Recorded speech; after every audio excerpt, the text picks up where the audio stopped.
ஒரு குட்டி விலாக் பார்க்கலாமா? இன்னைக்கு பிரேக்ஃபாஸ்ட் ரொம்ப சிம்பிளாகவும் ஹெல்த்தியாகவும் முடிச்சிட்டேன்.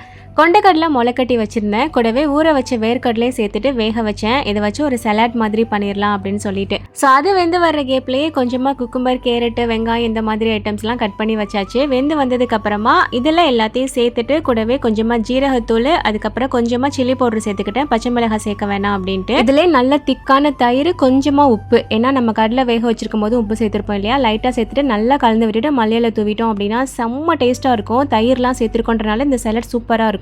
பிள்ளைங்களுக்கு இது கூட ஆரஞ்சு வச்சு பேக் பண்ணி கொடுத்தாச்சு. அண்ட் ரைஸ்க்கு வந்து பார்த்தீங்கன்னா நார்மல் ஒயிட் ரைஸ் மட்டும் இல்லாமல் கொஞ்சமாக குதிரைவாலி ரைஸ் போட்டு ஊற வச்சுருந்தேன். சரி வேக வச்சிடலாம் அப்படின்ட்டு. நானும் கொஞ்ச நாளாக நினச்சிட்டே இருக்கேன் லஞ்சுக்கு மில்லட் மட்டும் எடுத்துக்கணும் அப்படின்ட்டு. ஆனால் குதிரைவாலி வரகுலாம் அதை தனியாக ஆக்கி சாப்பிட்டோம் அப்படின்னா சுத்தமாக டேஸ்ட் நல்லா இல்லை, இறங்கவே மாட்டேங்குது. ஒரு ரீலில் பார்த்தேன் இந்த மாதிரி மிக்ஸ் பண்ணி, அதாவது ரைஸும் மில்லட்டும் மிக்ஸ் பண்ணி ஆக்குனா நல்லாயிருக்கும் அப்படின்னு சொல்லிட்டு. ஆனால் பெரிய ஒரு தப்பு பண்ணிவிட்டு காலையில் ஃபுல்லாக இது கூட மாரடிச்சிட்டு கிடந்தேன். என்னங்கிறத நான் சொல்கிறேன்.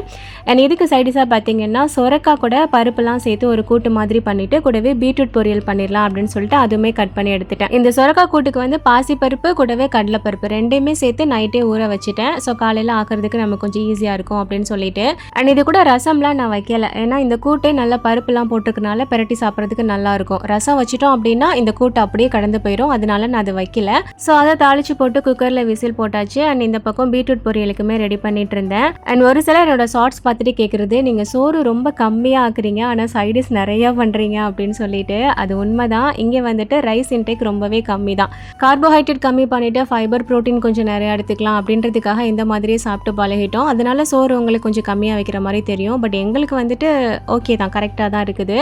அண்ட் சொல்லியிருந்தேன் இல்லையா ஒரு மிஸ்டேக் பண்ணிட்டேன் அப்படின்னு. ஆக்சுவலாக இது வந்து ப்ரெஷர் குக் தான் பண்ணணும் போல். நான் வடிச்சு ஆக்குறேன்னு சொல்லிட்டு அதை வடிக்க முடியாமல் பெரிய கஷ்டப்பட்டு ஒரு வழியாக ஆற வச்சு எடுத்தேன். கொஞ்சம் குழஞ்ச சோறு மாதிரி தான் வந்துச்சு.